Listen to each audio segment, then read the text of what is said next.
আমার প্রিয় ও স্নেহের 2024 সালের নতুন বছরের ষষ্ঠ শ্রেণীর ছাত্রছাত্রী বন্ধুরা, আশা করি তোমার সবাই ভালো আছো। আজ আমরা যে বিষয়টি নিয়ে আলোচনা করবো ষষ্ঠ শ্রেণীর থার্ড সামেটিভ অর্থাৎ ফাইনাল পরীক্ষার ইতিহাসের কোশ্চেন পেপার নিয়ে। দেখো সরাসরি স্ক্রিনে কিন্তু তোমরা ষষ্ঠ শ্রেণীর থার্ড সামেটিভ অর্থাৎ ফাইনাল পরীক্ষার ইতিহাসের কোশ্চেন পেপারটা দেখতে পাচ্ছ।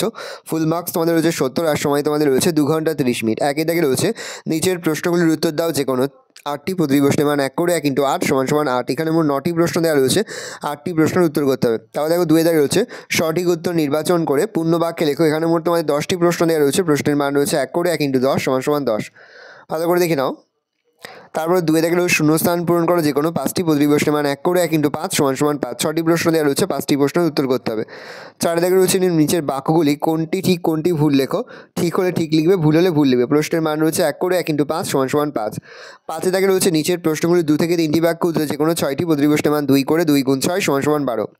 এলাহাবাদ প্রশস্তি কার লেখা, এতে কোন সম্রাটের কথা বলা হয়েছে। আইহোল প্রশস্তি কার লেখা, কোন সম্রাটের কথা বলা হয়েছে। দ্বিতীয় নগরায়ণ কবে কোথায় হয়েছিল। মৌর্য আমলে পুরুষ ও মহিলারা কী ধরনের পোশাক পরতেন। দুটি বিখ্যাত বৌদ্ধবিহারের নাম লেখো। জৈন ও বৌদ্ধ ধর্মের সাহিত্য কোন কোন ভাষায় লেখা। শক সাতবাহন লড়াইয়ের পেছনে দুটি প্রধান দিক কী কী ছিল।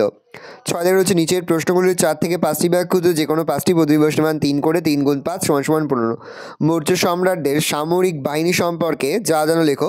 কুষাণ কারা। কুষাণ যুগ উপমহাদেশের বৈদেশিক বাণিজ্য সম্পর্কে লেখো। গুপ্ত যুগে মেয়েদের অবস্থা কেমন ছিল। বিজ্ঞান ও প্রযুক্তির তফাৎ কী।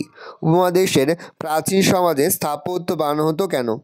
7 দাগে রয়েছে নিচের প্রশ্নগুলি 7 থেকে 8টি বাক্য উত্তর যে কোনো 3টি প্রতিটি প্রশ্নের মান 5 করে 5 × 3 = 15। গুপ্ত যুগের সমাজে প্রচলিত বর্ণাশ্রম সম্পর্কে লেখো।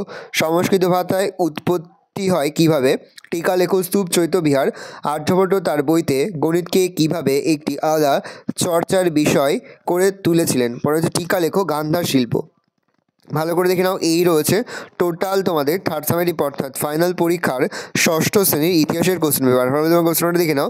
আশা করি ভিডিওটা ভালো লেগেছে। ভিডিওটা ভালো লাগলে ভিডিওকে লাইক করে দেখতে ভুলবেন না। আমার চ্যানেল নতুন হাত লাল কালার সাবস্ক্রাইব প্রেস করে পাশে বেল আইকনটা প্রেস করে যখন নতুন কোনো ভিডিও আপলোড করি সবার ফার্স্ট নোটিফিকেশন তোমরা পেয়ে যাও। আর এই ভিডিওটি তোমার বন্ধু বান্ধবী আত্মীয় স্বজন সবার মধ্যে কিন্তু অনেক শেয়ার করে যে বছর ষষ্ঠ শ্রেণীতে পড়ছে।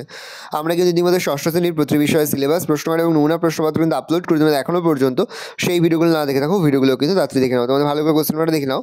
যে মুহূর্তে আমরা বিভিন্ন স্কুলের প্রশ্নপত্র হাতে পাচ্ছি সবার ফার্স্ট ভিডিওর মাধ্যমে কিন্তু আমরা তোমাদের কাছে তুলে ধরি। তোমরা কিন্তু অবশ্যই আমাদের চ্যানেলটা সাবস্ক্রাইব করে রাখবে।